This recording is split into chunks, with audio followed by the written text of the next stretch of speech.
السلام عليكم ورحمة الله وبركاته. الحمد لله وحده والصلاة والسلام على من لا نبي بعده. এমনি ভাবে বিয়ার ক্ষেত্রে মন করা যাচ্ছে, বিয়ার ক্ষেত্রে উকিল বাপ, উকিল মেয়ের পক্ষ থেকে হবে, কে হবে? বাপ হবে। নিজের বাপ যেটা আছে, বাপ না থাকলে বড় ভাই, এরকম কতগুলো সিরিয়াল আছে, তারা মেয়েকে বিয়ে দিবে। আমাদের এই সমাজে দেখা যায় যে মেয়ের সাথে কোনো সম্পর্ক নাই, মাহরাম না, সে উকিল বাপ হয়ে বসে আছে।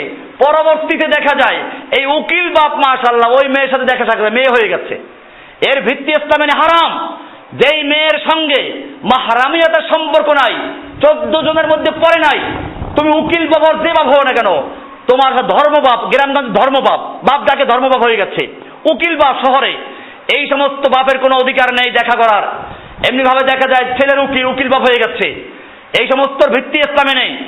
এমনি ভাবে বধূ বরণ করা, দেখবেন যে বউ যখন তুলে নিয়ে আসে তখন দূর বা ঘাস, মানে ছাগলটা হতেছে নাকি, ছাগল ঘরে তুলতেছে মনে হয় নাকি, এই ছাগল যেরকম ঘরে তুলে দূর বা ঘাস, ধান, চাউল আরো কি কি জানে মিলে তারপর বউ ঘরে তুলে, বধূ বরণ। এই বধূ বরণ করার ইসলামে কোনো ভিত্তি নাই। এগুলো সম্পূর্ণ কুসংস্কার। এইগুলোর বিরুদ্ধে আমাদের সব জায়গায় সোচ্চার হতে হবে। এমনি ভাবে ম্যারেজ ডে পালন করা, বুড়া ছেলে মেয়ে বিয়ে করেছে, লজ্জা করে না, ম্যারেজ ডে বিয়ে করে, ম্যারেজ ডে পালন করে। বউ বিয়ে করছে কোন দিন, দিনটা লিখে রেখেছে, প্রতি বছর ওই দিনে সে ম্যারেজ ডে পালন করে।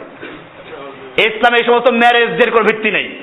এমনি ভাবে আংটি বদল করা, বিয়ে হবে কবে আল্লাহ জানে, এর আগে আংটি বদল করা।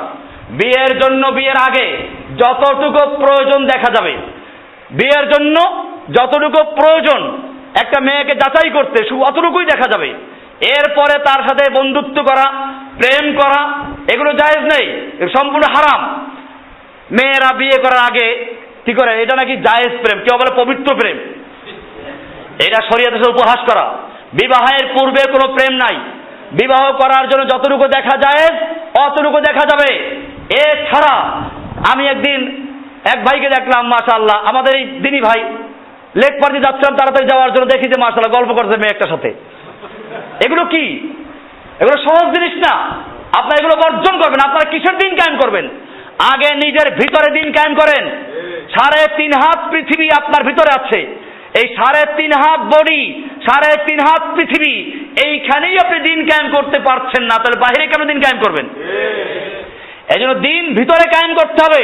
যারা সত্যিকার অর্থে দিনের জন্য উৎসর্গ করতে চান নিজেকে, আগে আমি তাদেরকে বলবো অবশ্যই নিজের ভিতরে দিন কায়েম করেন।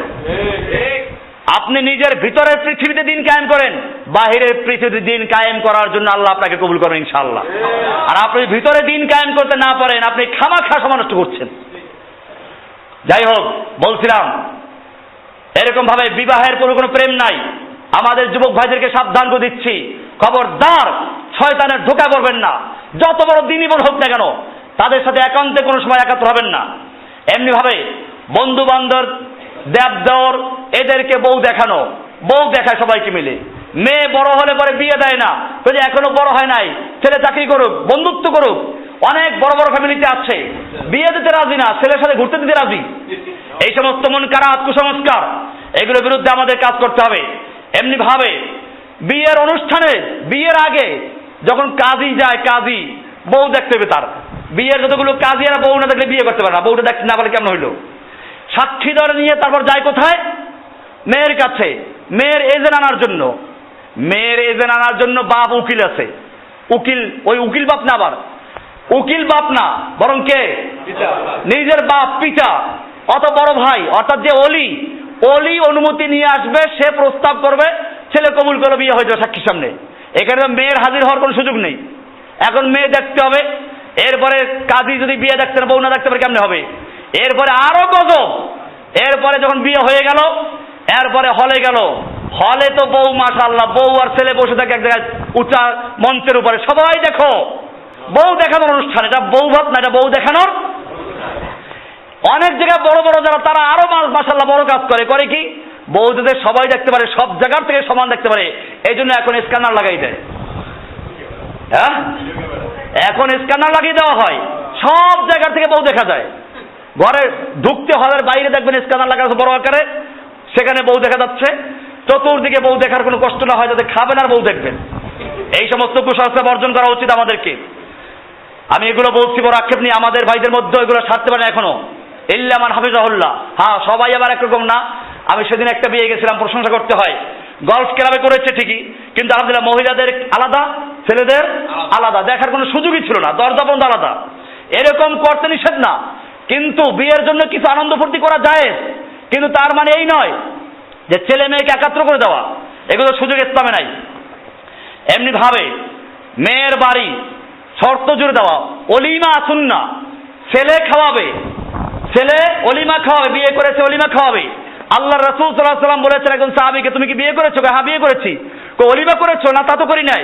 আউলিমা লাহু বিশাতিন, আরে একটা বকরি দিয়ে হলেও তুমি অলিমা করো। কাজে অলিমা হবে, অর্থাৎ ছেলের ঘরে যেটা খাওয়ানো হয়, মেয়ের ঘরে খাওয়ানোর কোনো দলিল নাই।